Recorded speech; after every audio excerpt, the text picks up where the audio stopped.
Oh, that's rough. That is rough.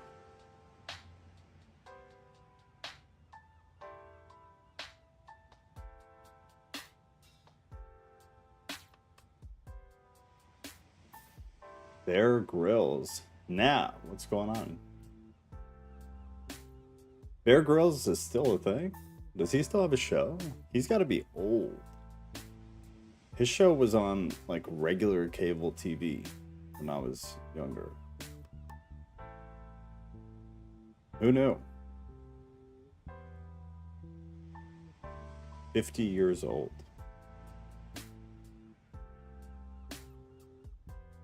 Oh.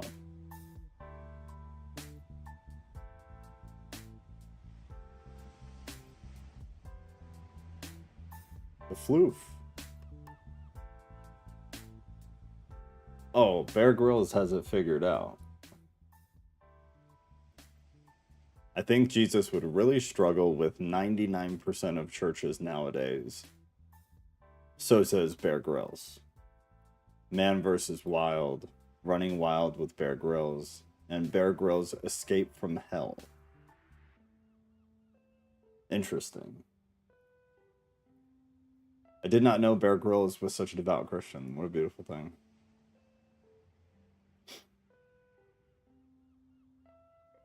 Huh. Lord help us, Tampa. No. No, we're not going to do that.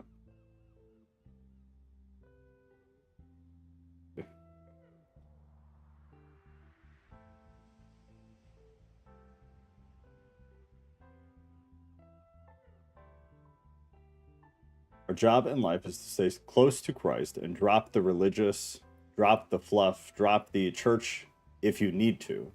He said, drop the church if you need to. Keep the bit of church, which is about community and friends and honesty and faith and love. Bear Grylls has it figured out. Who knew? I didn't know that. What a guy.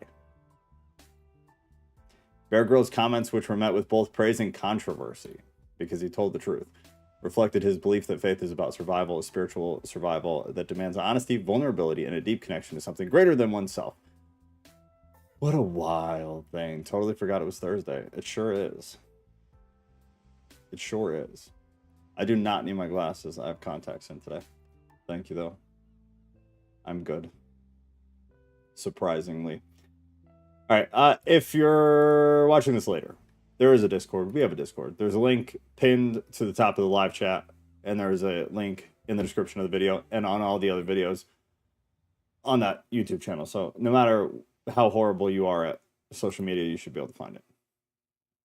The mic is on, so I'm not sure what you're talking about. Can you not hear me? The mic is on. The Discord thing is on. So I think we're good. Unless you can't hear me. Then you got to let me know, and that's the problem. But it says it's going through. So I assume it is good. We will be... Okay. Yeah, we should be good. All right, Rodriguez, you are in. You just have to accept it. Okay, I think we're good. I think we're good. We're finishing up the first book tonight. There's like 3 chapters left, which are a page long each. So we'll be done and then just rolling right into the second book. Just heads up. But I will make it very clear when we transition. The family revisits the Cave of Treasures, the birth of Abel and Aklemia, which should be a new name for virtually everybody unless you read some old Jewish stuff, which I doubt. But maybe. If you know who that is, then I would like to hear, because it's not talked about in Christianity ever at all. Ghost, what's going on? Okay, then Adam prepared an offering, and he and Eve offered it up for their children and brought it to the altar they had built at first. And Adam offered up the offering and besought God to accept said offering. Then God accepted Adam's offering and sent a light from heaven that shone upon the offering. And Adam and the son drew near to the offering. If this was a drinking game and offering was the trigger word, everybody would already be real messed up. Very repetitive. Then God accepted the offering and sent a light from heaven. I'm going to read that part again because that's important. And sent a light from heaven that shone upon the offering. He sent a light from heaven that shone upon the offering. And Adam and the son, S-O-N, not S-U-N, drew near to the offering. But Eve and the daughter did not approach it. Adam and Eve, where's God's addiction again? Hey, it's all Joe's fault. I haven't looked back after I put that in there today. I'll read it after this. But wasn't that a phenomenal quote? I actually want to show this real quick. So we're going to take a very brief intermission here. Russell Brand, for anybody that doesn't know, you probably know his name. He was a comedian. He was an actor in LA. He was in a bunch of movies, like really big deal movies. And then he's been doing kind of like, I guess, like a media show for several years. I don't know. I don't watch it, but that's generally what I understand of what he does now.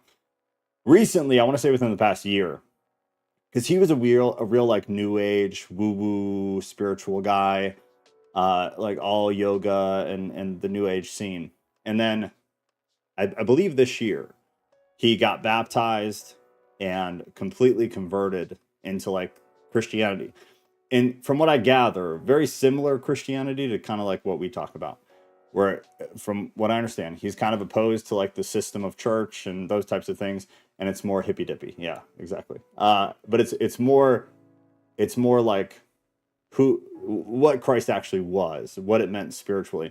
All that to say, I saw this on Twitter the other day or yesterday or something. And so I posted it in Discord today. Russell was not on my convert bingo card. I love it. Right. And like a lot of people still don't know that because he kind of just disappeared. But he does a really popular show on Rumble that's media, like news, and recently converted. So he said this on Twitter. I saw this the other day or yesterday or whatever. And I thought it was really, really good. So especially as it relates to what we've been talking about because we're reading what we're reading. So he said, what is addiction other than an attempt to return to the garden by sensory means? What is it? Because he's a former addict like myself. He was really into hard drugs for a very long time, got sober, and then, kind of developed and built a life later. What is addiction other than an attempt to return to the garden, which we've been kind of talking about periodically? What actually is the garden? I think everybody here has kind of come to the conclusion that what we've been reading is not a literal story of literal physical things that happen necessarily, but that some of these things possibly or definitely have other meanings and are meant to indicate something else. What is addiction other than an attempt to return to the garden by sensory means? Which is a really, really, really big rabbit hole that gets you into like, magic mushrooms and I guess opiates to a degree, but like where it's become super popular is magic mushrooms and ketamine and DMT. And don't talk about ketamine. We're not gonna go there. But all of these things that have like psychedelic properties, there's books about them and how like the spiritual side of them and all this stuff. Big rabbit hole, but it's interesting because it aligns with kind of what we've been talking about. It's something to think about. The use of drugs in general, but specifically those for sure. An attempt to return to the garden by sensory means. I just thought it was wildly interesting. What? Patricia, we need to hear about that. We need to hear about that. Not on YouTube, but sometime after YouTube in the voice channel on Discord. I want to hear about that. Because we've talked about it a little bit here and there, but I would love to hear about that.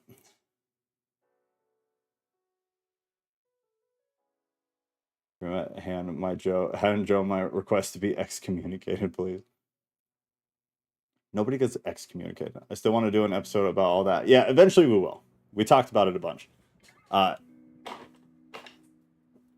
There's a lot to it. I don't know. If you're interested in that kind of thing, read The Sacred Mushroom and the Cross. I'm not vouching for it. I'm not saying it's accurate. I'm not saying anything. I'm saying it was interesting to read. A book called The Sacred Mushroom and the Cross. It's very interesting.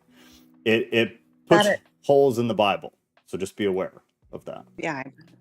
It's problematic to like regular Christian belief on history. Some of it.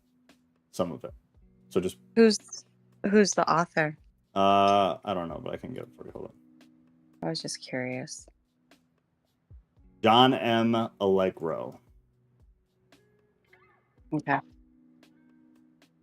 I'll put it in YouTube. That's the book. I listened to it. It was interesting. I don't buy into it necessarily, but it's like what we're reading now. It's interesting. If nothing Did you know else. that there's a book that's called The Cave of Treasures? I think it may have been like one of those outside of the canon type things. Is it like considered an apocryphal text or no? I think so. Are you able to like look it up? All I know is I thought that was really interesting because, you know, I'm all about like that inner type stuff. So I was trying to dig a little deeper, and I think that's what I found. So it looks like E.A. Wallace Budge was the author. Then so, no, that's a canon thing. Yeah, no. So I don't know. I'll look into it a little bit, but it looks like 1857 to 1934. The Book of the Cave of Treasures, the first 1,000 years. I don't know. Yeah, I'd have to look. I'll look at it though. I'd be interested either way. Yeah. But no, I never heard of it. No. I wonder if it's like a commentary, because I'd be super interested in that. Right, because it's old but not that old, and it's So and maybe we're looking at the like two different things too. But this the Book of the Cave of Treasures, a history of the patriarchs and the kings, their successors from the creation to the crucifixion of the cross, translated from the Syriac text of the British Museum. It's somewhat applicable. It's yeah. I mean, if nothing else. Well, like, I mean, that's what it's context. Disgusting. Yeah. So,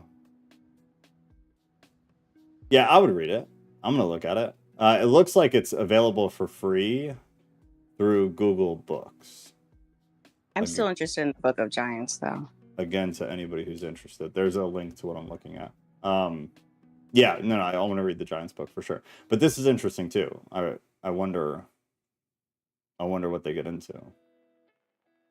Yeah, sorry for going off topic. No, I'm glad you did. That's interesting. I'm gonna save it for later. Yeah, I wonder. Very interested. King Scroll is in the house. Yeah, he's over in Discord. I think I would definitely okay, I'm not gonna say that word because of YouTube. Again, but I don't think anything more. Yeah, we'll talk about that. We'll talk about all that. Don't get super carried away. I don't know what YouTube's rules on all that, and I already said things I probably shouldn't have. But we'll talk about it because it is interesting. The book, The Sacred Mushroom of the Cross, is very interesting. There are other sources and resources for Patricia. I see you. I just sent the thing in Discord. There are other. It goes very, very deep, much more than you would think, of people tying not just spirituality but Christianity specifically to specific substances that are said to elevate you to different levels. I'll say it like that to be careful. But we'll talk about it. That'll be like a not on YouTube day. Or on my other YouTube, because I don't care, because that YouTube's already completely trashed. But it's an interesting topic. Just be careful with words, yeah.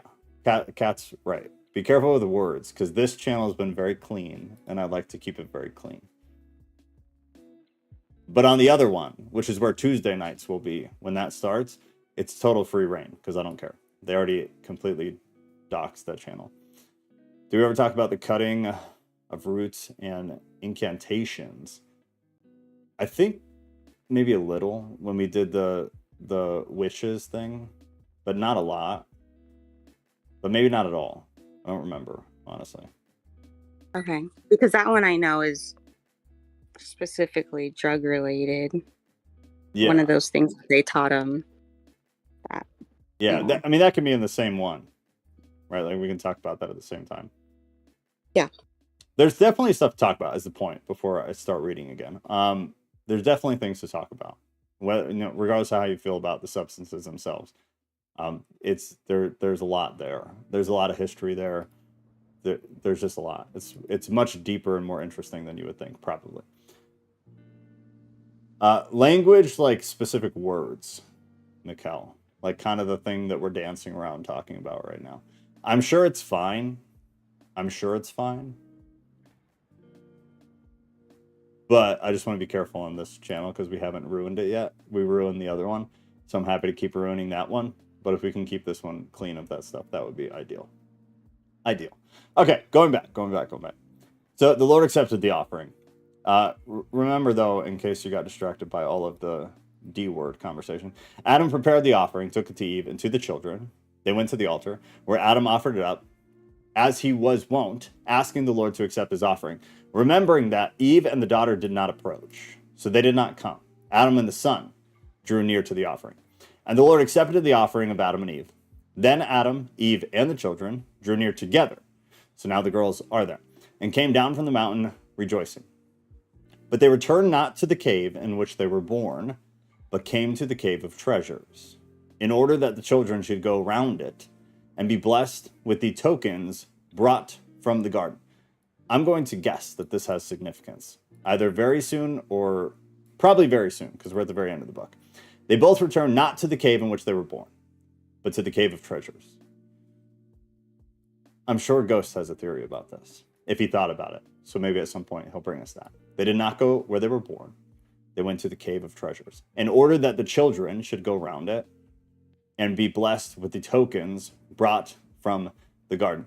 Ghost said we should just start calling the D word sorcery. That's actually not a bad idea.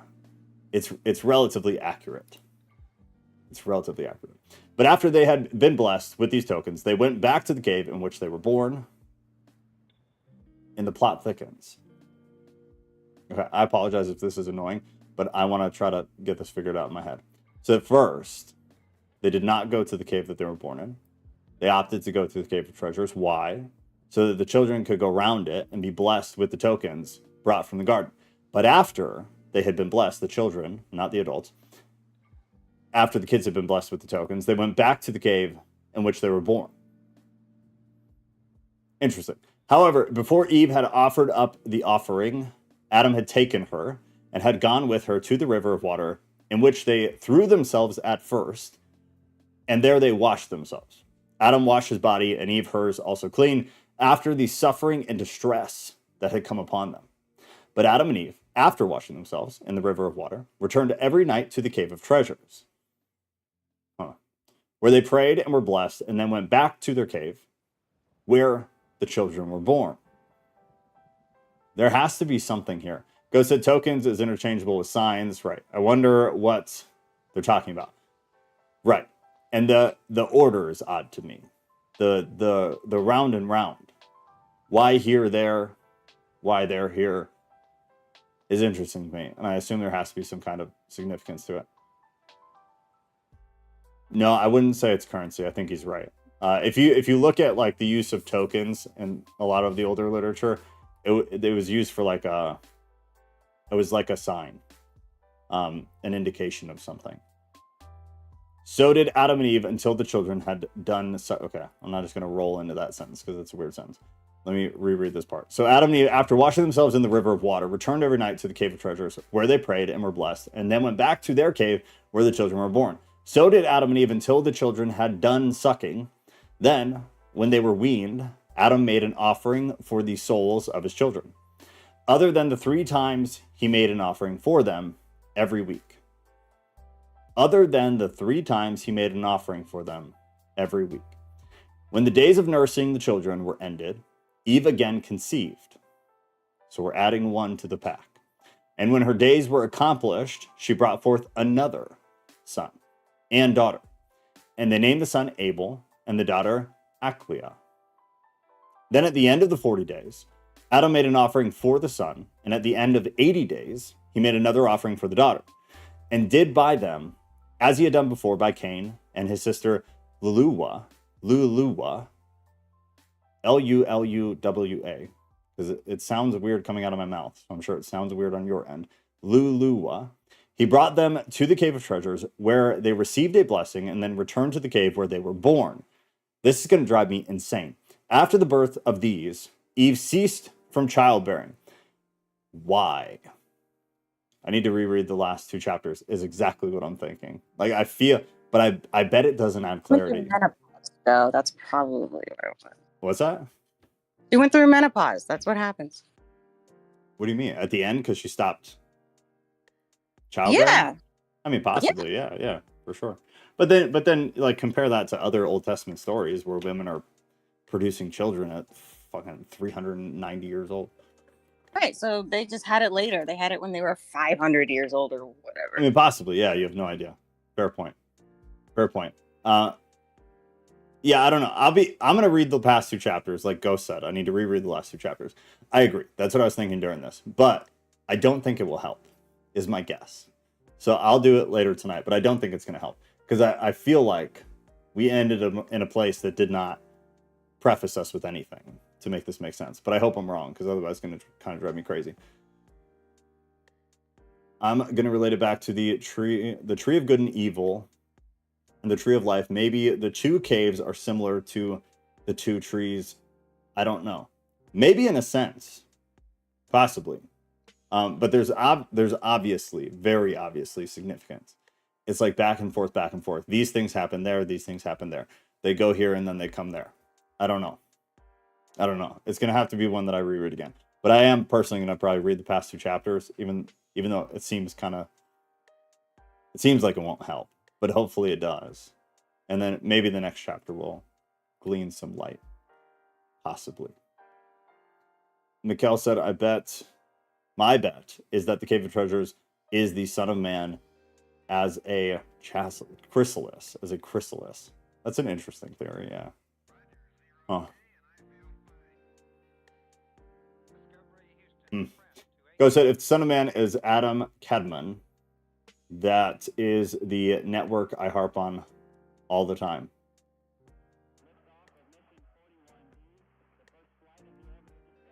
I don't know. Hold on one sec.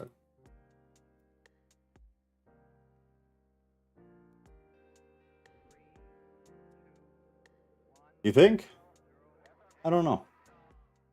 Oh, I'd have to think about that more. Pastora. Patricia said, my thought is a metaphor. The cave where they were born is like a metaphor for pregnancy and conception, and the Cave of Treasures is like a metaphor for life in general. I don't know if that's it, but I find that very interesting. Yeah, I don't know. I'd have to think about that too.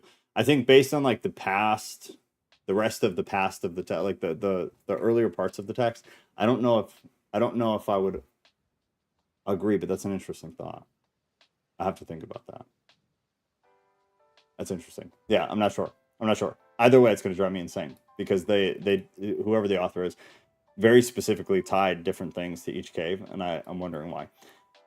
But maybe this will shed light. Cain becomes jealous because of his sisters. It sounds like it probably won't. Ghost said the body of Christ consists of many nodes in a network, right? Which that's what I get. Like I get the mention of Kabbalah. I just don't. I'd have to think about it more. But I definitely get where you're coming from, for sure. I definitely get where you're coming from. I have to think about it. Mikkel said, same as the single tree of life of knowledge of good and evil, I believe Son of Man has eternally been present. I know, and I struggle with that personally. I don't disagree. I just haven't fully reconciled that in my head. I know it's true. I haven't been able to rationalize it in a logical way that makes everything else consistent. So, but it's something I'm personally working on. Wait, what part?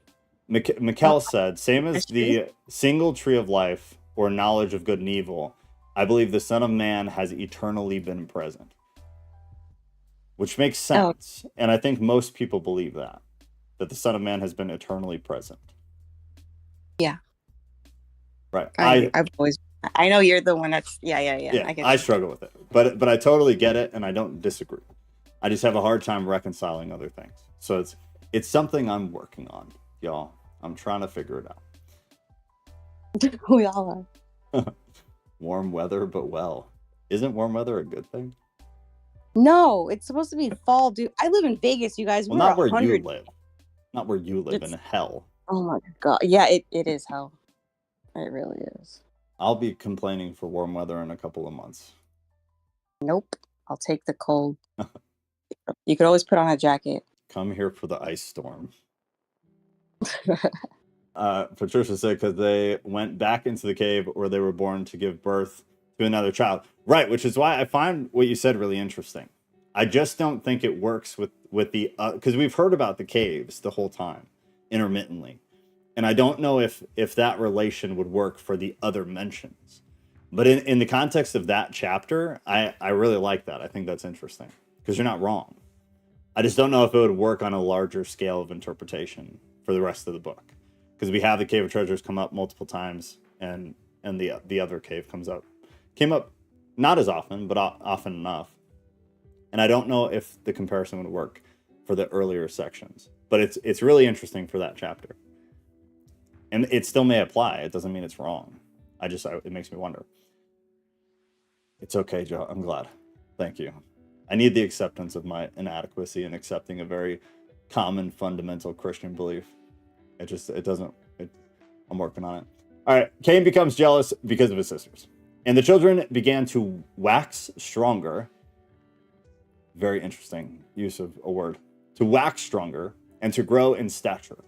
But Cain was hard-hearted and ruled over his younger brother. And oftentimes, when his father made an offering, he would remain behind and not go with them to offer up. So Cain was kind of a little shithead. But as to Abel, he had a meek heart and was obedient to his father and mother, whom he often moved to make an offering, because he loved it and prayed and fasted much. And Abel was who Abel was. Then came this sign to Abel as he was coming into the cave of treasures and saw the golden rods, the incense and myrrh he acquired of his parents Adam and Eve concerning them, and said to them, "How did you come by these?" Then Adam told him all that had befallen them. So Adam basically explained the rest of this text that we read, is what I'm getting from that. And Abel felt deeply about what his father had told him. Furthermore, his father Adam told him of the works of God and of the garden, and after that, he remained behind his father the whole of that night in the cave of treasures. One more time. Adam continued to tell him the stuff, told him of the works of God and of the garden, and after that, he remained behind his father the whole of that night in the cave of treasures. And that night, while he was praying, Satan appeared unto him under the figure of a man, so masquerading again, who said to him, "You have oftentimes moved your father to make an offering, to fast and to pray. Therefore, I will kill you and make you perish from this world." Very blunt. But as for Abel, he prayed to God and drove away Satan from him, and believed not the words of the devil.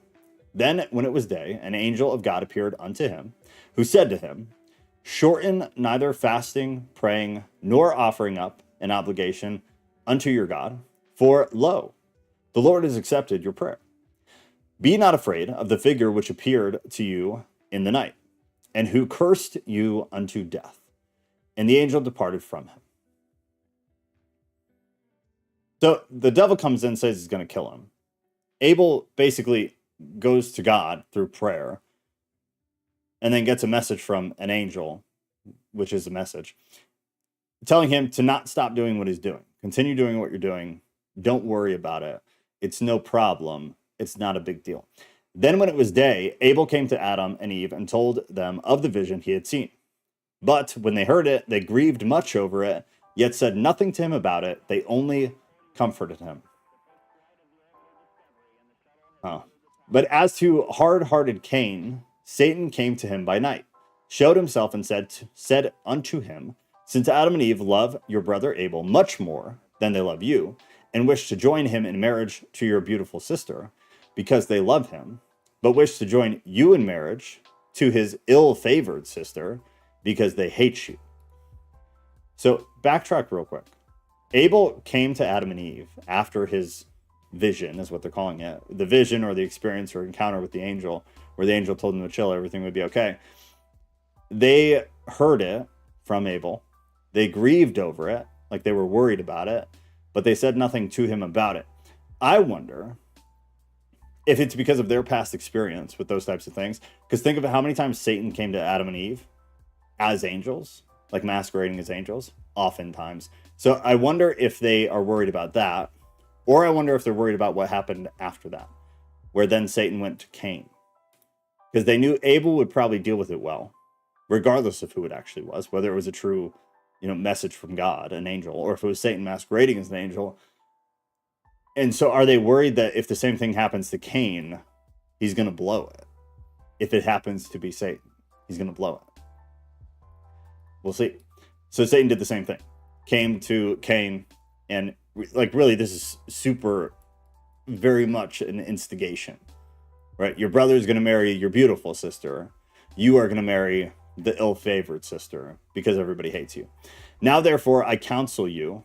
It continues on. So this is Satan still. Now, therefore, I counsel you, when they do that, to kill your brother.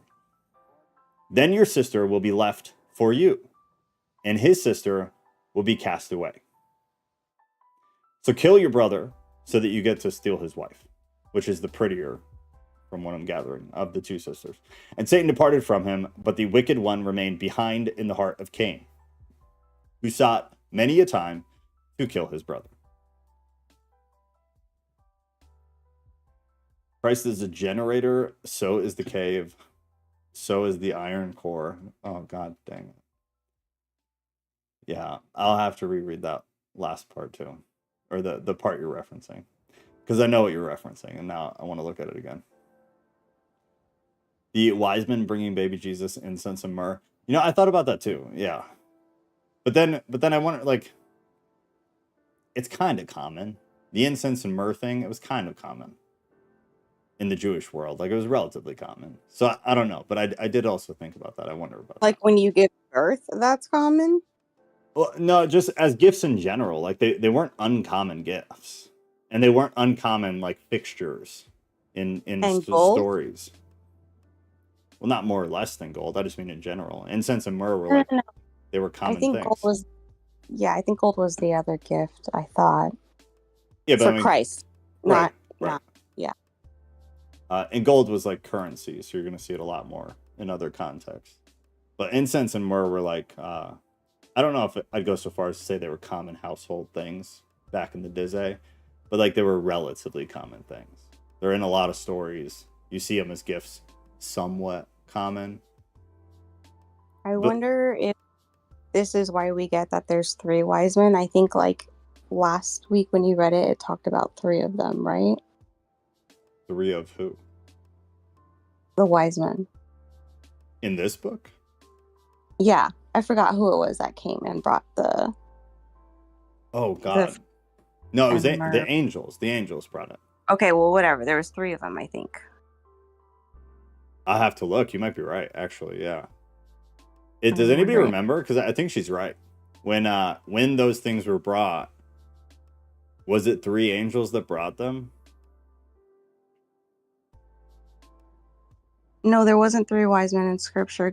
People just assume that it's 3 when they look at the nativity scene, but I'm wondering if this is where they get it from. That's my inquiry.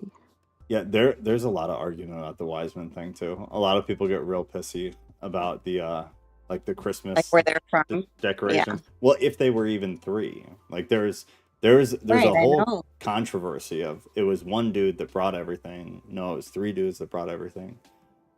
It's one of those things that it doesn't matter. Really? No, it does say how many, and he wasn't there. They weren't there like when he was born. I think he was like 2 or something like that. Right, but it's one of those things too that, like, on its face, I want to say it doesn't matter. But then when you get into some of this other stuff, like if they brought these same exact gifts and this wasn't a text of garbage, and there happen to also be 3 angels, like, then maybe there's a small degree that it matters. If it parallels other texts that were meant to be divine or that might connect dots, like that's where this all gets very confusing. Theophany. Right. Theophany type stuff. To some degree, yeah. I don't know. 3 messengers and the wise men. Here's Adam with the incense and myrrh. Right. I'll look back because I don't remember, but I want to say she's right. I want to say there were 3. Elle said nasty McNasties fighting over their sister. I know no one else existed but you. It's not even that. It was a normal thing long after that. Jerry Springer episode. But isn't that funny that now that scene is, I mean, it's a crime a lot of places. But in like the early parts of the world in general, and in many places still today, like way more than you think today, it's still totally acceptable. It's a normal thing. Any chance that it's not literal? I'm all for like No, nope, some kind of nope, no nope. I mean, like I say no. I'm not the arbiter of truth, but I say no. Just because of how common it was. You read any old literature around this time, like this was later, but Bible-wise, any old literature of the time, it's all the same. It's all the same. They had different beliefs on like totally cultural dependent, so don't pigeonhole me, but a lot of them had very different beliefs on what bloodline actually meant. And that attributed to a lot of that. Definitely not all of it, and that's not the only reason. But it was one of the significant reasons earlier on of keeping your bloodline going was by literally keeping your bloodline going without bringing in quote unquote new blood. So I say no. I think it's literal. Very much. yikes. Right. Yikes. Right. But it's like a funny perspective thing of like today you couldn't even imagine that. If you even imagine that, you would feel disgusting inside. And back in the day, like they couldn't imagine it the way it is today. Like, what, you're not going to marry your sister? What is wrong with you? That's insane. I don't know. I just wonder if the verbiage is just a bit like, I mean, if they were all, Hebrews or something like that, like, oh, you're my brother. I don't know. I guess I'm trying to hope that it's not completely disgusting. I don't know. Like today, you can say your brother and your sister, and it's your frat buddy or sorority sister. I don't know. Right, but they add a lot of context oftentimes that makes it hard to do that. Okay, fine. Whatever. Keep going. Okay. Ghost said no because this came way after the Gospels. What was that in reference to? The Wiseman thing? Probably something. Yeah, I was gonna say probably something I said. Yeah, it was because like whether the Bible Wiseman was based off of this. Yeah, no, because the timelines are reversed. But I still wonder if there were 3 wise men, and this text was valid, and there were 3 angels. I don't know if it means anything, but it would be something to put a little mark on the page for, to look at for significance possibly. But I'm not saying there is. I have no idea. I hope King Scroll is having a great time here with us tonight. Yeah, I know. It was nice to see him in there. He's still there. He's surviving so far. Haha, bro. All right. Cain, 15 years old, and Abel, 12 years old. They grow apart, which makes sense because one of them bashes the other head in with a rock. But when Adam saw that the elder brother hated the younger, he endeavored to soften their hearts and said unto Cain, "Take, O my son, of the fruits of your sowing and make an offering to God, that he may forgive you your wickedness and your sin." He said also to Abel, "Take you of your sowing and make an offering and bring it to God, that he may forgive you or your wickedness and your sin." Then Abel hearkened unto his father's voice and took of his sowing and made a good offering and said to his father, Adam, "Come with me to show me how to offer it up." That was Abel. And they went. Adam and Eve went with him and showed him how to offer up his gift upon the altar. Then after that, they stood up and prayed that God would accept Abel's offering. Then God looked upon Abel and accepted his offering. And God was more pleased with Abel than with his offering. That's important. God was more pleased with Abel than his offering because of his good heart and pure body. There was no trace of guile in him. Then they came down from the altar and went to the cave in which they dwelt. But Abel, by reason of his joy at having made his offering, repeated it 3 times a week, after the example of his father. So like what happened before, thrice, Abel is now doing that same thing. But as to Cain, he took no pleasure in offering, but after much anger on his father's part, he offered up his gift once. And when he did offer up, his eye was on the offering he made, and he took the smallest of his sheep for an offering, and his eye was again on it. When it says his eye was on it, it means like that was his hyper focus. He cared about that. It lacked the, I guess you call it the intention. It lacked the intention that Abel had. Therefore, God did not accept his offering because his heart was full of murderous thoughts. And they all thus lived together in the cave in which Eve had brought forth, until Cain was 15 years old and Abel 12 years old. Hold on. Verse 9. And they all thus lived together in the cave in which Eve had brought forth. What does that mean? I'm going to put it here. I singular. I see what you did there, bud. See what you did there. I copied and pasted. God damn it, Ghost. Now I have to go back and look at that too. I copied and pasted verse 9. They all thus lived together in the cave in which Eve had brought forth. In which Eve had brought forth. What does that mean? I'm curious if anybody has a concept or idea. Moving right along, though, because I believe this is the last chapter. If not, then there's one more. Jealousy overcomes Cain. He makes trouble in the family. How the first murder was planned. Then Adam said to Eve, behold, the children are grown up, and we must think of finding wives for them. Finding them? This might add validity to Rodriguez, or make her feel better at least, even though I think it's not true. Then Eve answered, how can we do it? Then Adam said to her, we will join Abel's sister in marriage to Cain, and Cain's sister to Abel. The verbiage does have like a separation in it. I noticed that last chapter too. Yeah, that's so weird. Right, but it doesn't make any sense. It doesn't. Unless it's by age, right? Like if one of the daughters is born close in age to Abel, maybe that's Abel's sister. This is probably an easy answer that I just don't know. I bet somebody else knows it, or we could find it by Googling relatively easily. But that would be my guess, is that... In the non-apocryphal text, did he have kids with Lilith? Oh, no, but he had some... No. Wait. Right? It was... Yeah, it's there. It's there. But I would want to relook at... I'm going to read that when we're done, too. And then I'll bring it next week. Yeah. But I wonder about the verbiage in the Bible, because I don't think it's the same. I feel like I would remember that. My bad, yeah.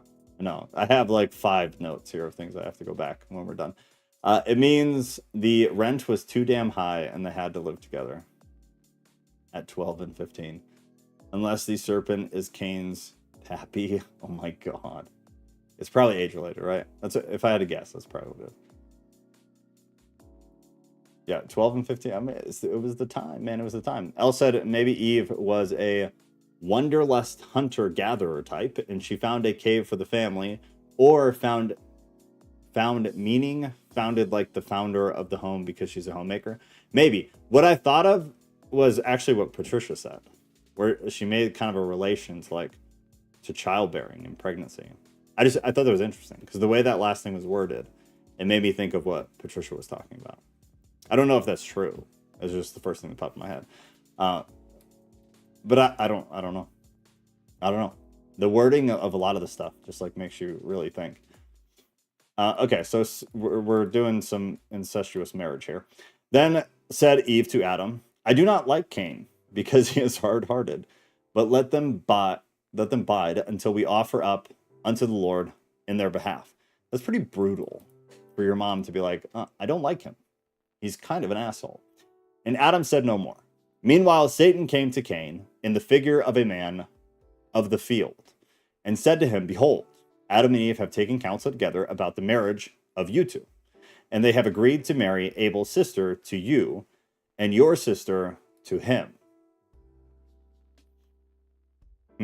But if it was not that I love you, I would not have told you this thing. Yet if you will take my advice and hearken to me, I will bring you on your wedding day beautiful robes, gold and silver, in plenty, and my relations will attend you. My relations will attend you.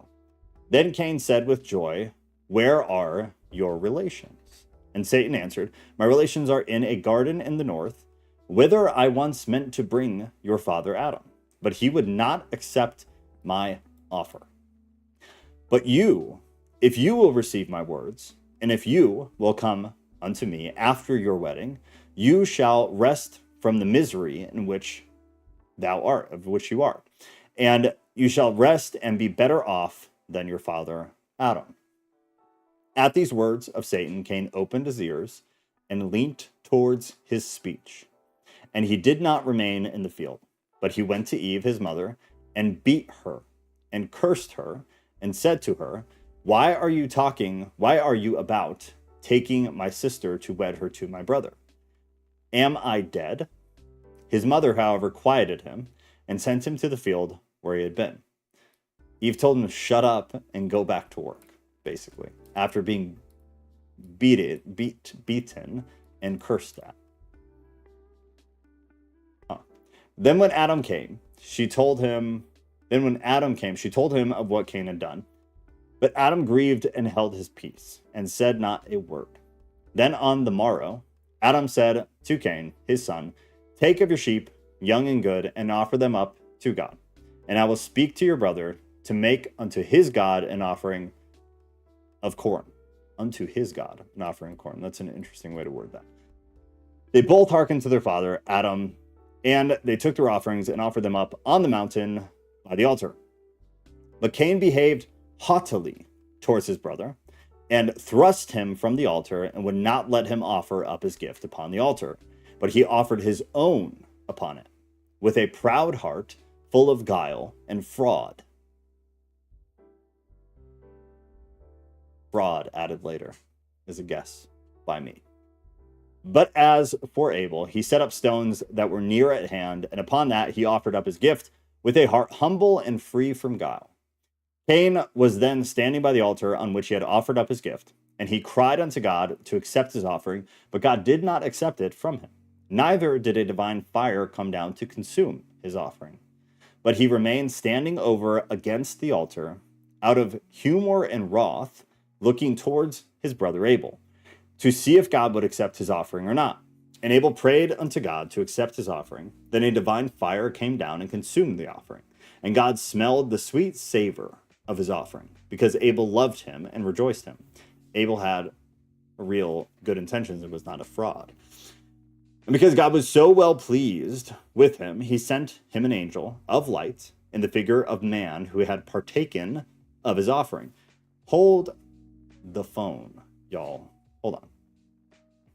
So a divine fire in 22 came down and consumed the offering. Then God was so pleased with him, he sent an angel of light in the figure of a man who had partaken of the offering, because he had smelled the sweet savor of his offering, and they comforted Abel and strengthened his heart. I have to think about that one too. The divine fire came down to consume the offering. God Like also, it's Jesus or something? I don't know, but it's something, right? He sent an angel of light in the figure of a man who had partaken of the offering, which means to consume in this context. And a divine fire consumed the offering. Oh, that's one that like I'd want to pick apart for sure. 22 and 23. Yeah, that's interesting. Right. We need to bring back on the morrow. Dude, I totally agree. We in our home speak in ways that would be embarrassing to speak in public because of the accents and words that aren't used anymore.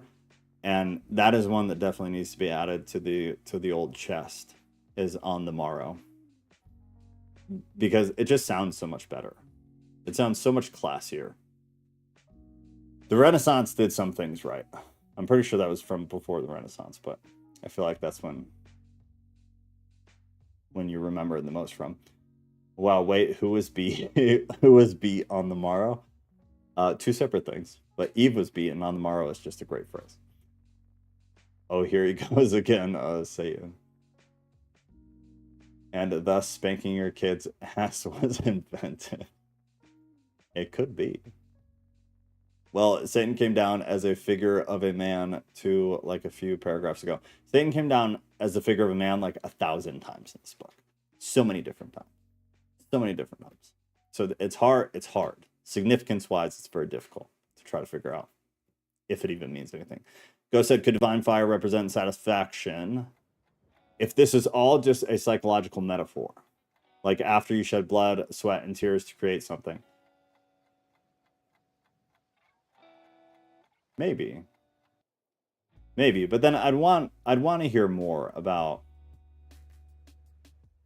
the connection of the two verses then, because 22 was a divine fire came down and consumed the offering, which just because it was written that way doesn't mean that's actually what happened, if we're assuming this is all factual, not literal, but factual. The divine fire came down and consumed his offering. But then God sent an angel of light in the figure of a man who partook of the offering, which would be to consume, right? So like I like that the divine fire represents satisfaction. But I don't know if it would satisfy the connection of the two verses. I don't know. It's another one, like, I'll have to think about it. I'd have to put some time on it. Because the verse after says, was well pleased. Right. God was well pleased. Yeah, I don't know. I'd have to think about it more. I like that, though. I think at least to a point, it definitely makes sense. I don't know if it completely... I just feel like there's more in that 23. He sent an angel of light in the figure of a man who had partaken of his offering. Because they, like, one is definitive and in totality, at least in how it's written, consumed the offering, like, is all of it. And the other is like partook of it, which could be total consumption or not. Like, that leaves it open to interpretation. You can partake of a meal, and technically you could have eaten all of it, you still partook of it, or you can partake in a meal and like have some of the meal, and then somebody else or somebody's else also are a part of it. I don't know, but that's interesting. Representation of satisfaction. That's interesting, and I get it, because God was well pleased. Yeah, I don't know. Can partake means to benefit from, for sure. Yeah, for sure. Could definitely mean to benefit from. Yeah, I don't know. This is another one. I already made a note. I got to think about it. Because it could go, the way I see it could go a couple of different ways. That would make sense. And all of them, like, initially in the moment for me, they don't end well. Like, in interpretation, they don't end well. I feel like I'm going to end up at a brick wall either way. But I like that. I like that perspective. That's interesting. Actually, what the heck is divine fire? Well, that's a part of what is interesting, right? So Ghost will probably give you his view of what that is. I would just to not, because we're running low on time. Google Google old Jewish beliefs on divine fire, because that's probably at least a good place to start. But then there are definite rabbit holes that go other places, for sure. Patricia said that's a sweet visual, like a man just coming down from a divine fire and giving him a hug. That is a sweet. You should give that script to an AI image generator and see what it comes up with. I would love to see that. Okay, and because God was so a figure of a man, blah blah. 24. But Cain was looking on all that took place at his brother's offering, and was wroth on account of it. Then he opened his mouth and blasphemed God. That's pretty significant because of what we have. Yeah, right? If Jared was here, that'd be super helpful. That's pretty significant that the word was used there. The author felt the need to use that word. Blasphemed. Because he had not accepted his offering. He blasphemed God because God had not accepted his offering. But God said to Cain, "Wherefore is your countenance sad? Be righteous, that I may accept your offering. Not against me have you murmured, but against yourself." What a savage thing to say. So one more time. And I'm trying to translate the words into like regular speak. That's why I'm talking slow. Where is your countenance sad? Be righteous, that I may accept your offering. Not against me have you murmured, but against yourself. I really like how a lot of the apocryphal texts depict God. Just like I like how the Old Testament does, but I think I think this is one of my Lulu woo-woo moments. I think the quotes from God in the Bible, in the Old Testament, have been severely altered. Because all of the other old texts, like from the Jewish beliefs and elsewhere, God is rough. And God is rough in the Old Testament, but not nearly as rough as a lot of the apocryphal texts and other outside texts, like Jewish texts. God was just kind of savage. And we still have some of that, but it just, even his savagery in the canon just seems like it's been softened. Total opinion.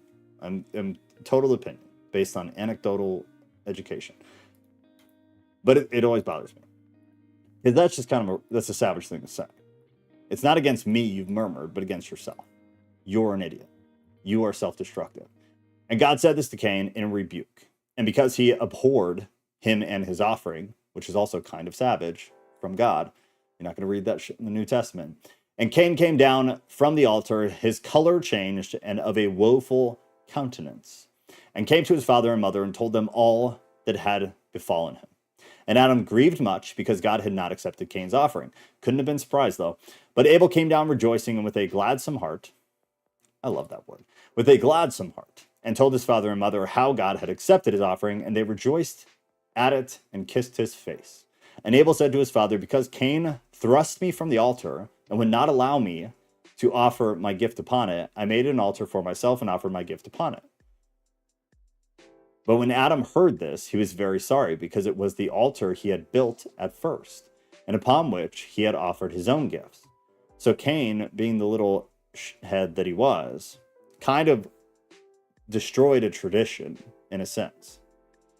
It was the one that Adam had built at first, and upon which his offerings had been given. As to Cain, he was so sullen and so angry that he went into the field where Satan had come to him and said to him, Satan, this is Satan. Where Satan came to him and said to him, since your brother Abel has taken refuge with your father Adam, because you did thrust him from the altar, they have kissed his face, and they rejoice over him far more than over you. When Cain heard these words of Satan, he was filled with rage, and he let no one know. But he was laying in wait to kill his brother, until he brought him into the cave, and then said to him, O brother, the country is so beautiful, and there are such beautiful and pleasurable trees in it, and charming to look at! ! But brother, thou hast never been one day in the field to take your pleasure therein. Today, O my brother, I very much wish you would. Come with me into the field to enjoy yourself, to bless our fields and our flocks, for you are righteous, and I love you very much, O my brother. But you have estranged yourself from me. Then Abel consented to go with his brother Cain into the field. But before going out, Cain said to Abel, wait for me until I fetch a staff, because of wild beasts. Wait for me while I get a weapon, because of like boars and stuff. Don't worry about it, bro. Then Abel stood waiting in his innocence. But Cain, the forward, fetched a staff and went out. And they began, Cain and his brother Abel, to walk in the way, Cain talking to him and comforting him to make him forget everything. So Cain was manipulating him. A wicked plan is carried to a tragic conclusion. Cain is frightened. Quote, am I my brother's keeper? End quote. The 7 punishments, peace is shattered. I want to preface this by saying, okay, this is the last chapter. And I want you to have the Genesis version of this in your mind. And I should have pointed this out sooner. But the last few chapters, just a few, we've moved past, how do you say this? It's really interesting because we're still on a different timeline in a sense, but some of the story is a repeat.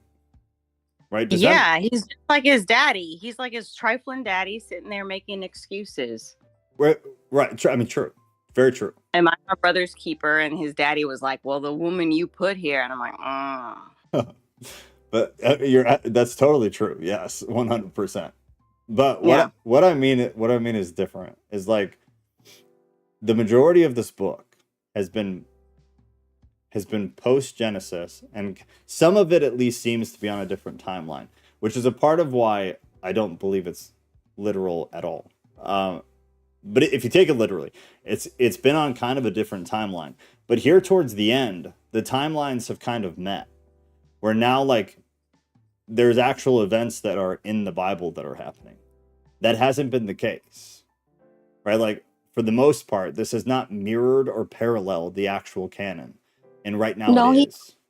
yeah, I was just gonna say. Yeah, So that's a big right now it is. So like, why my brother's keeper. right. So we're I don't like know about in this. this weird zone of it mending with the actual Bible. Yeah. It's just something to keep in mind as we finish it, because this is the last one, and then we go into the second book. But that's significant because that hasn't been the case, and now it's the case. Where like you could read this, you could put this side by side with something in the Bible. That has not been the case until now, until recently, the last I think 2 chapters or so. Just something to point out. Gotta add that to the list of things to do. Oh God, what? All right, I'll come back to it. A wicked plan is carried to a tragic conclusion. Cain is frightened. I'm my brother's keeper, blah, blah, blah. So now we are parallel to the canon. So if you wanted to, you could pull open Genesis and you could read it side by side, which is what I will definitely do probably tomorrow over the weekend because I'm curious. And so they went on until they came to a lonely place. This is Adam and Cain wandering into the field, right? Cain having grabbed a weapon and telling brother not to worry about it, where there were no sheep. Then Abel said to Cain, behold, my brother, we are weary of walking, for we see none of the trees, nor of the fruits, nor of the verdure, nor of the sheep, nor any one of the things of which you did tell me. Where are those sheep of yours where are those sheep that you told me to bless? Basically. Then Cain said to him, come on, and presently you will see many beautiful things. But go before me until I come up to you. Walk ahead of me, bro. Don't worry about it. Then went Abel forward, but Cain remained behind him with a staff, to be clear. And Abel was walking in his innocence without guile, not believing his brother would kill him. Then Cain, when he came up on him, comforted him with his talking, walking a little bit behind him. Then he hastened and smote him with the staff, blow upon blow until he was stunned. So we already have a differentiation between the canonical story, right? That's How different. so? The means of the Okay, bludgeoning, the bludgeoning stays the same. The means by which the bludgeoning is done was different. I believe the canon says it was a rock. I wouldn't say that really. believe I wouldn't so. say that it's different. Well, if somebody kills you with a gun or a knife, is that the same thing? I mean, is it possible that it was both? Oh, for sure. But if the Bible says it was done with the stone, and this text says it was done with the staff, why would you say it was both? It's possible. I mean, it's definitely possible, yeah. I mean, I don't know what the author had in mind, but it's possible that it was both. And whether, I don't know who the author is, but maybe one believed the fatal blow was due to the staff and the other felt it was due to the rock. So I wouldn't say... It's definitely possible. It's definitely right. possible. There may not be a contradiction completely. It just may be, you know. I'm not even saying it contradicts, because at the end of the day, I don't care. Like, the actual thing that matters is that the dude killed his brother. That's what matters. Whether he killed him with this or killed him with that or killed him with both, like, to me is irrelevant. Other than just, like, as something to point out. So that Genesis does depict it as a stone, just to be clear. That he hit Abel's head with a stone and killed him, and there is no repetition. Whereas here... Well, I wouldn't say that there is or isn't. It's just not mentioned or omitted. But that's what we're talking about, is the text. And obviously nobody knows what actually happened. And I don't believe any of it happened, personally. But I have to, like, approach it in terms of the text. So in terms of the text, like, he took a stone, what was written, took a stone, hit his brother, brother died. Here, what is written, not what happened, what was written, is that he was approached from behind with the staff, blow upon blow, until he was stunned. But when Abel fell down upon the ground, seeing that his brother meant to kill him, he said to Cain, which is all, this is all different from Genesis now. He said to Cain, Right. "O my brother, have pity on me. By the breasts we have sucked, smite me not." God, Jesus, help me. By the, oh, it gets worse. By the womb that bare us and that brought us into the world, smite me not unto death with that staff. If you will kill me, take one of these large stones, here you go, and kill me outright. So you it's see? adding context. It's adding It, context. like I said, it could be both. It could be both. It could be both. Or it could be And- totally made up in terms of like, But here's the thing: whether it's is literal. eventually, I don't know about it being made up, because eventually it does say that his blood cried out to God for justice. I don't know what your symbolism or metaphor would be behind that. I know we see it again in Revelation when it talks about martyrs, about their blood crying out for justice. So Yeah, no, true. So according to the book of Jubilees, Lucio just put something in here. Cain killed his brother Abel with a stone and then died by being killed with his own house falling on him. Do you have a verse for Jubilees? Because I have that available. If we can get a verse. I wasn't able to pull it up. But I definitely can. Cain had to use 3 different weapons a week. Seems like a deliberate choice to change stone to staff. Weird. My translation just says he killed him. What? Really? What translation? I mean, Patricia? Yeah. I don't know. At the end of the day, it's again one of these things of like, does it matter? Does it not? Big picture, it like. does though. But why? Because for one, initially when you started the discussion, it was like, oh, it's contradicting, and I'm like, well, it could be both. And as we continue to read on, we find out that it is both. Right, but contradiction is not a bad thing. It's just a statement. No, but contradiction and omitting are not the same. No, they're not. So it's just something to be noted. Put your NIV. There we go, girl. Yeah, I'd move away from the NIV. Like, it's easy to read, which is nice, and it's relatively accurate in terms.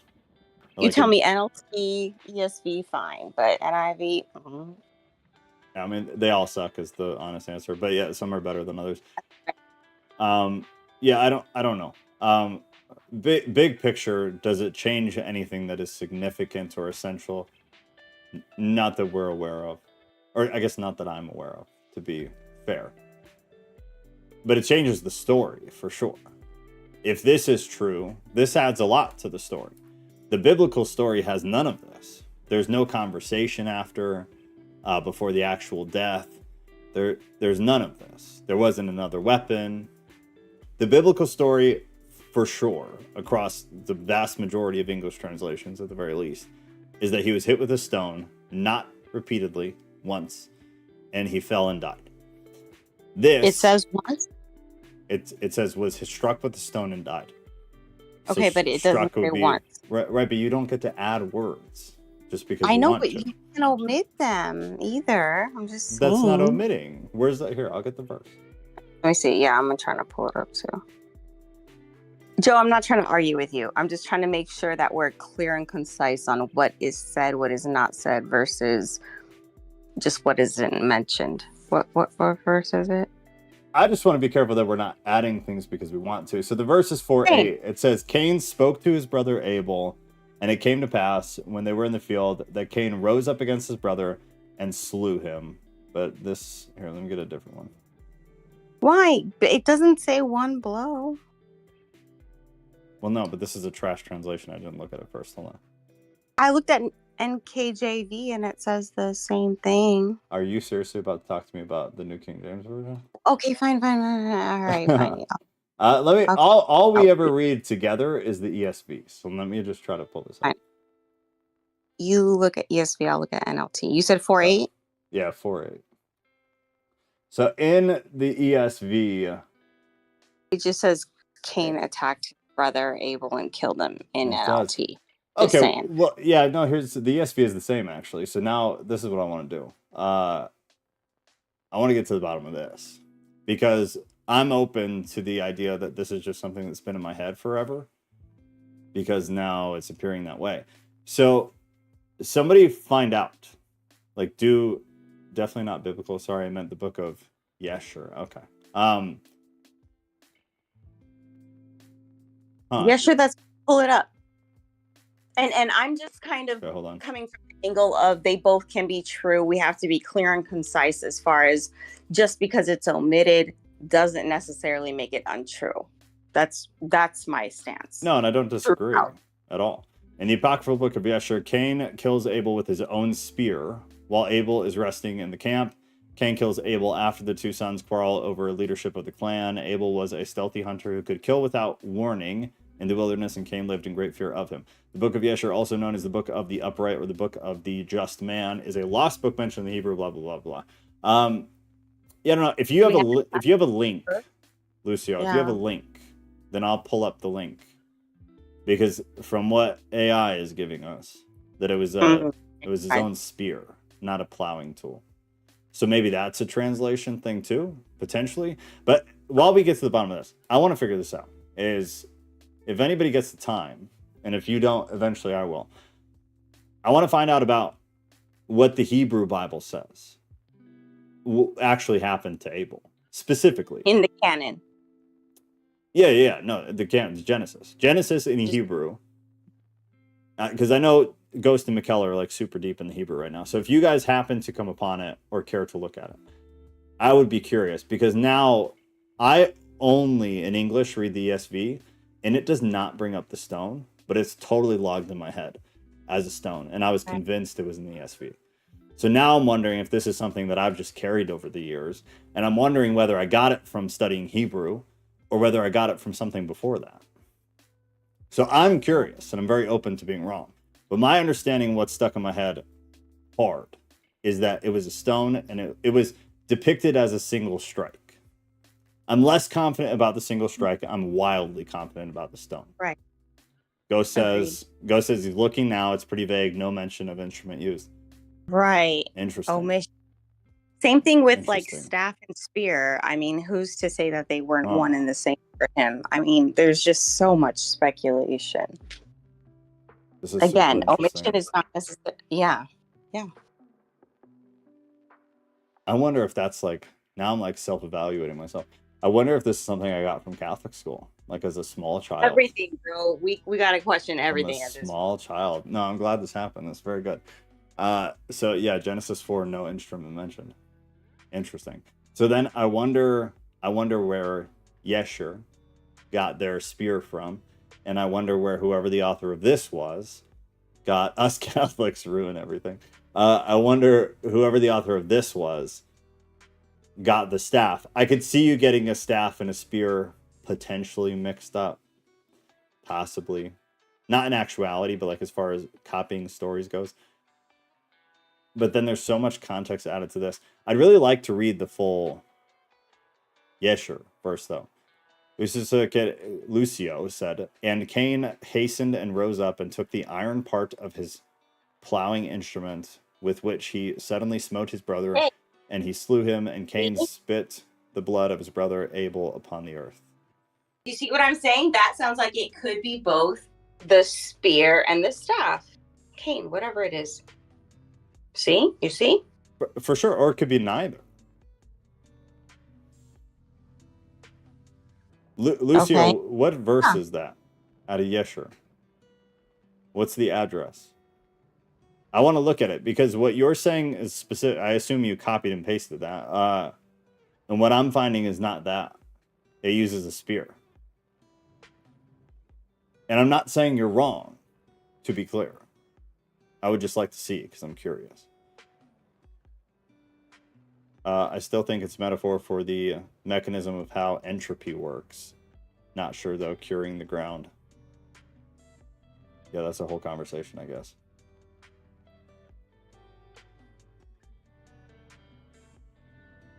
I'm trying to find this Yeshur thing, and I keep getting something different from what Lucio was talking about. I'm just going to hold to the fact that I think a lot of things when it comes to a lot of these discrepancies is omission is not necessarily contradiction. And I just want to open up It's never a contradiction. thoughts. Right. Omission is never contradiction. It just leaves it open to interpretation. More so. Right. Yeah, no, I totally agree. Looks like Yeshua 125. Thank you. All right, let me see.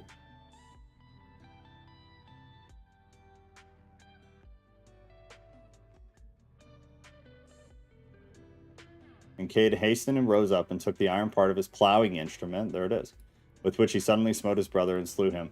So then,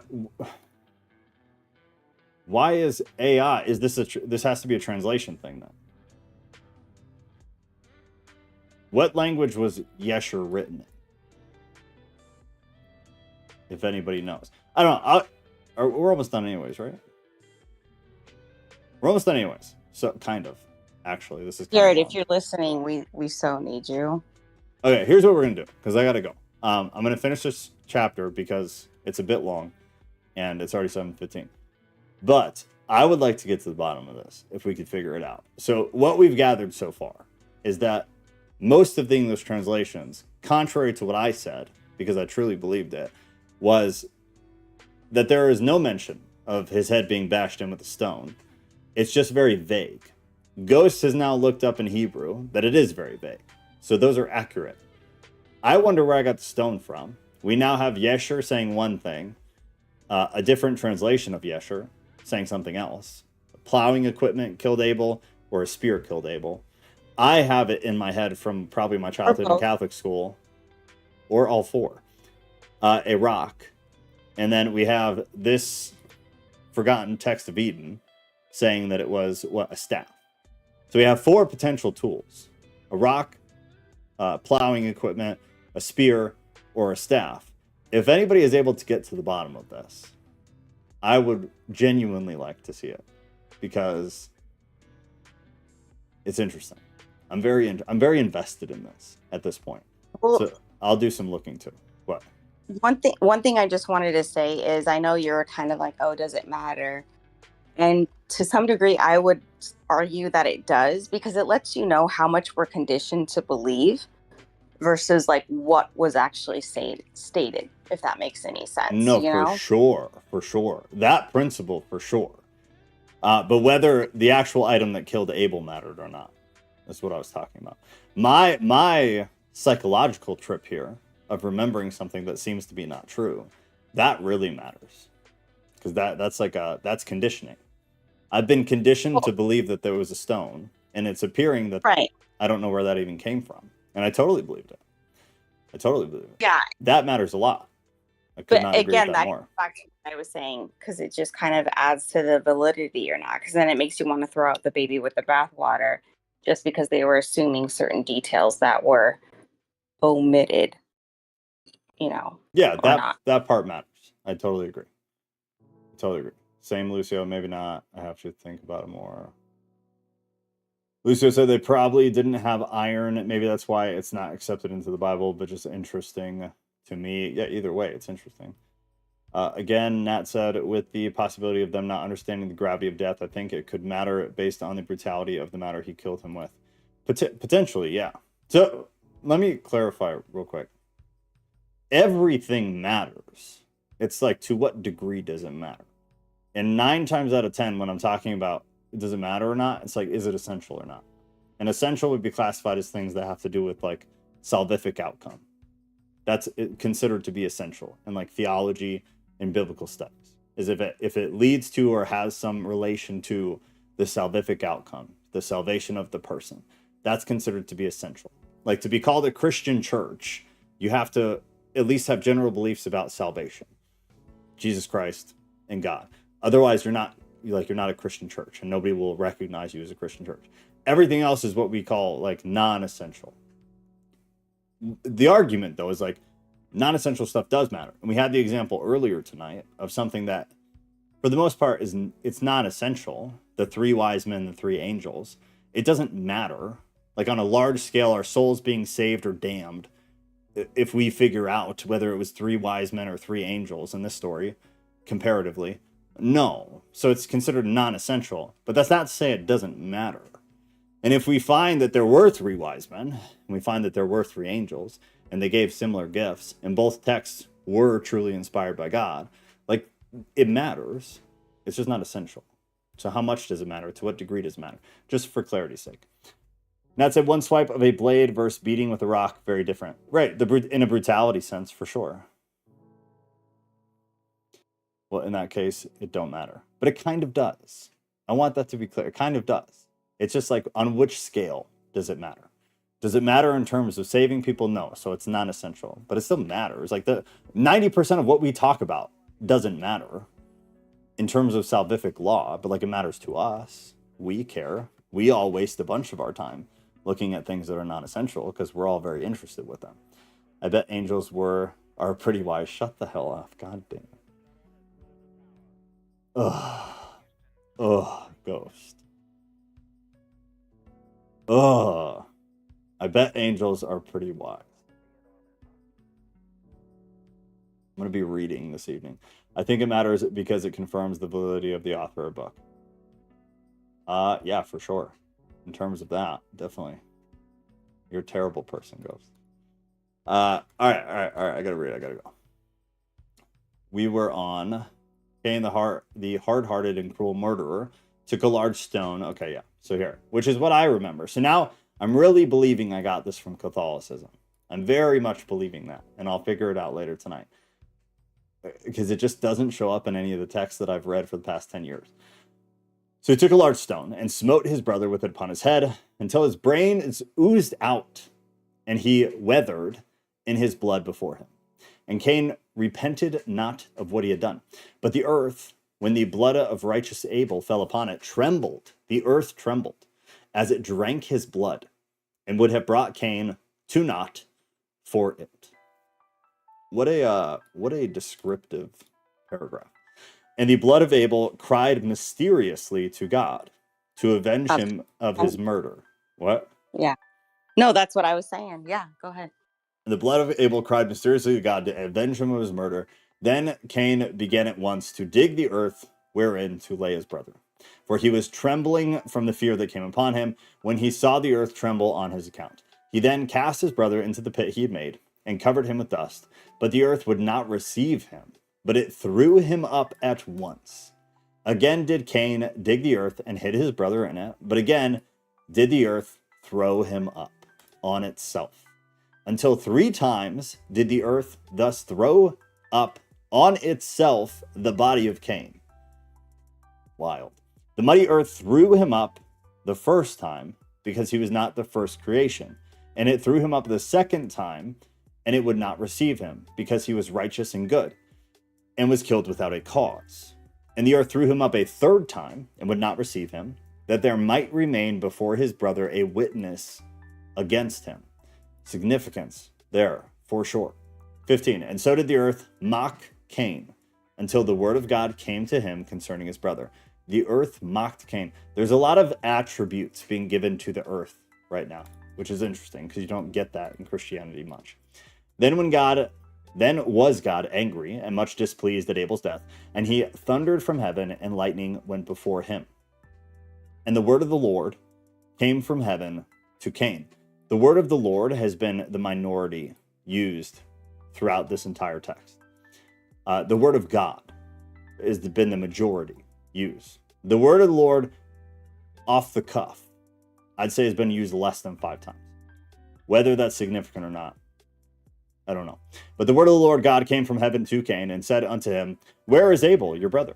Then Cain answered him with a proud heart and a gruff voice, How, O God, am I my brother's keeper? Then God said to Cain, Cursed be the earth that has drunk the blood of Abel your brother. And be you trembling and shaking, and this will be a sign to you, that whoever finds you shall kill you. Differs from the canon, right? But Cain wept because God had said those words to him. And Cain said to him, O God, whosoever finds me shall kill me, and I shall be blotted out from the face of the earth. Then God said to Cain, Whoever shall find you shall not kill you. Okay, so now we're back in line. Because before this, God had been saying to Cain, I shall forego 7 punishments on him who kills Cain. For as to the word of God to Cain, Where is your brother? God said it in mercy for him to try and make him repent. For if Cain had repented at that time and had said, "O God, forgive me my sin and the murder of my brother," God would then have forgiven his sin. And as to God saying to Cain, "Cursed be the ground that has drunk the blood of your brother." And as to God saying to Cain, "Cursed be the ground that has drunk the blood of your brother," that also was God's mercy on Cain. For God did not curse him, but he cursed the ground, although it was not the ground that had killed Abel and had committed iniquity. Interesting. For it was meant that the curse should fall upon the murderer, yet in mercy did God so manage his thoughts as that no one should know it and turn away from Cain. And he said to him, "Where is your brother?" To which he answered and said, "I know not." Then the Creator said to him, "Be trembling and quaking, be scared." Then Cain trembled and became terrified, and through this sign did God make him an example before all the creation, as the murderer of his brother. Also did God bring trembling and terror upon him, that he might see the peace in which he was at first, and see also the trembling and terror he endured at the last, so that he might humble himself before God and repent of his sin, and seek the peace he enjoyed at first. And in the word of God that said, "I will forego 7 punishments on whomsoever kills Cain," God was not seeking to kill Cain with the sword, but he sought to make him die of fasting and praying and weeping by hard rule, until the time that he was delivered from his sins, which is reminiscent of what Adam and Eve went through the majority of this text. And the 7 punishments are the 7 generations during which God awaited Cain for the murder of his brother.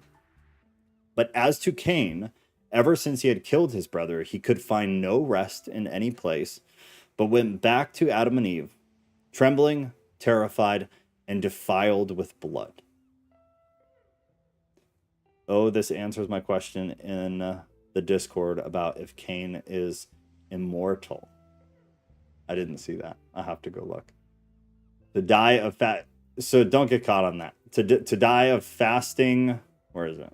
To die of fasting and praying and weeping by hard rule. So my understanding is that he's to die of regret, essentially. Regret and penance, right? Fasting and praying is a form of penance.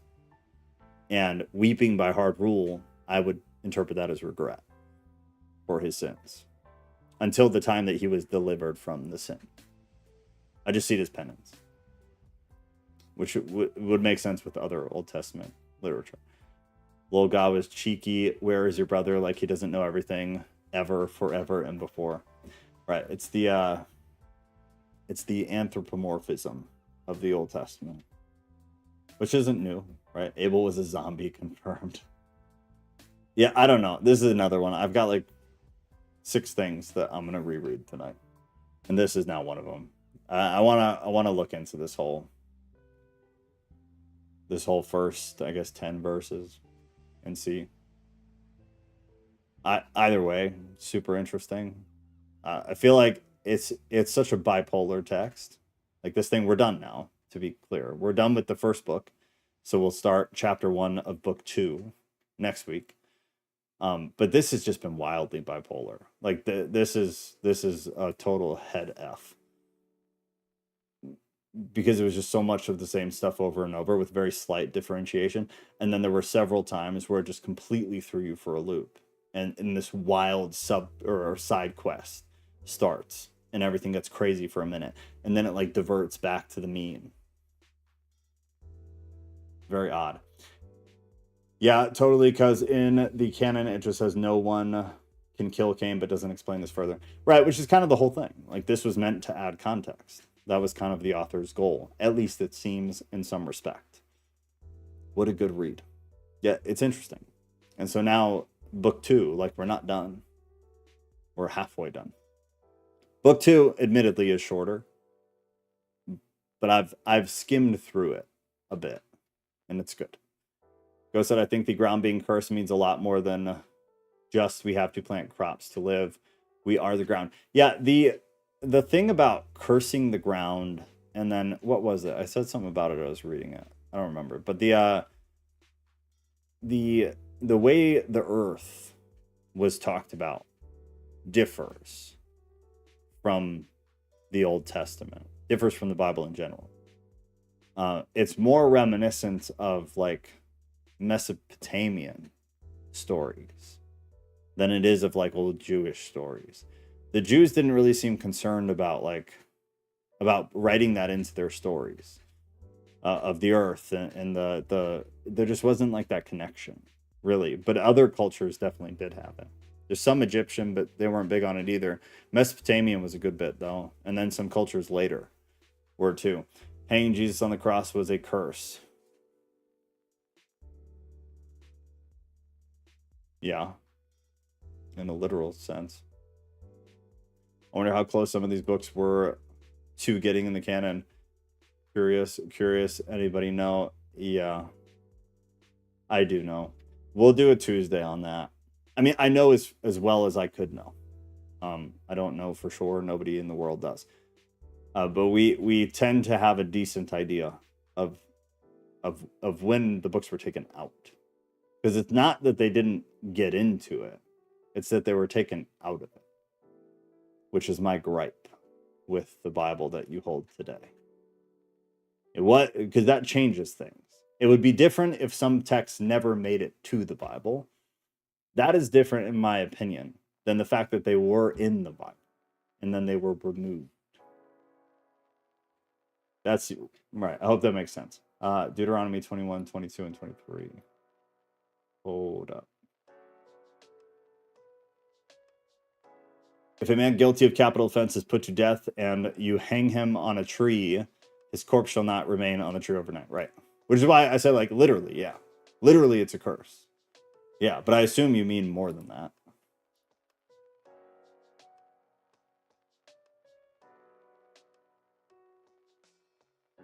His body shall not remain all night for the tree. Right. It was a part of Levitical law, which brings you a bunch of Cain lineage ends with Lamech. What is that in reference to? Or are you trying to oust what we're about to read next week? Silver D. There are theories around like the crucifixion. The most obvious one though is that due to who Jesus was, because Jesus wasn't a Christian, obviously, hopefully, obviously. Due to who he was though, it could have been a very overtly embarrassing and it was a defilement, right? But it was a literal curse. Yeah. The devil's advocate argument is that, well, that's just how they did things. So like whether it was Jesus or anybody else, that's just kind of how they rolled. So like you were getting crucified regardless. If it would have been like they killed all these people this way, that wasn't crucifixion. And then when it came to Jesus, they went with crucifixion. That kind of changes things. But it seemed as though that was kind of like their fave way to do their murdering. You know? Oh, that changes my views. Right. I don't know. We'll do a Tuesday on it. Because it is interesting. To go back through some of the councils and the information that we do have on how the canon was not only compiled, but then had certain things redacted from it, removed from it, and how we ended up with the set that we have today. But just understand, we haven't had it that long. Like the Reformation changed things, which was not that long ago in the grand scope of history. You can be sure to understand that the Bible you hold today is not the same one people were holding not that long ago. At a grand scale, at mass scale, it wasn't that long. And people just kind of accept it like this is the Bible. Like, no, it's a version of it. It's the accepted Bible today. It wasn't the accepted Bible not that long ago. So why is it so accepted? Yep, second Adam. Yeah, so we're starting that next Thursday. The grief-stricken family, Cain murders Luluwa, and they move away.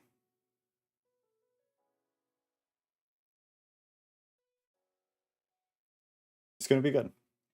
It's gonna be real good. All right, we're done. So if you have to roll.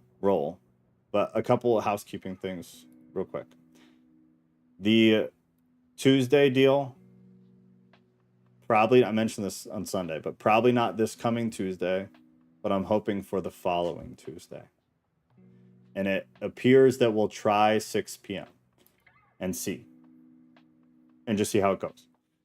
That will be a topic-based deal. So every week there will be a poll with a bunch of topic ideas, which are, if you go to Off Topic and you go to Threads, there's a Tuesday topic ideas thread. And as you guys put them in here, I'm updating this right here. So currently we have our metaphors of divine language, reincarnation and near-death experiences, sleep paralysis, what is the golden rule and why does it matter, fear of death and dying, and what is sanctification. We're going to have a Tuesday meeting that will be like the old school Thursday meetings that we used to do. So I'm making sure schedule-wise it'll work. So it would be Sunday, Tuesday, Thursday. Sunday and Thursday would be Bible studies, exactly what we're doing.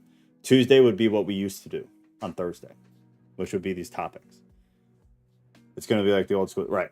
And it will be on the other YouTube channel too, just to be clear, because I want us to be able to speak freely, and we can't do that here. This is the clean channel, devoid of all of our BS from last year. So that I would just use Discord to get to the streams, guys. So if you go to the events, when I add Tuesday, use the link there because it will take you to different YouTube channels. So the easiest way to not get confused is to just go through Discord. I'll make sure all of it is accurate and it works properly so you don't have to really think about it. But it'll be good. Abomination of Desolation? Question mark. Yeah. I have to study the Abomination of Desolation again. Interesting, Ghost. Oh, what did Ghost say? Oh, I think Jesus on that cross was the Abomination of Desolation. Yeah. Yeah. I'll add that to my list for this evening and tomorrow. I also vote more of Sheol. That was interesting. I'll add that to the list. Okay. But yeah, just so you guys know, if you go into Off Topic and then you click on Threads, mobile looks different, but you'll be able to find it. You're smart people. And then just add any topic ideas in here. And then I will update. This will be a running list. And then we'll vote on it like we used to every week. There will be a poll. You'll vote, and then we'll do that topic. And we'll see how it goes. If enough people show up, we'll keep doing it. If not, then we'll probably stop. Okay. I'm going to run and put the child to bed. Have a lovely night. Love y'all very much. Sunday night for more Genesis. Good stuff. And Patricia, eventually we're going to do a Discord and talk about what you had mentioned at the beginning, because I'd very much like to hear that story. I love you guys. Everybody have a wonderful evening.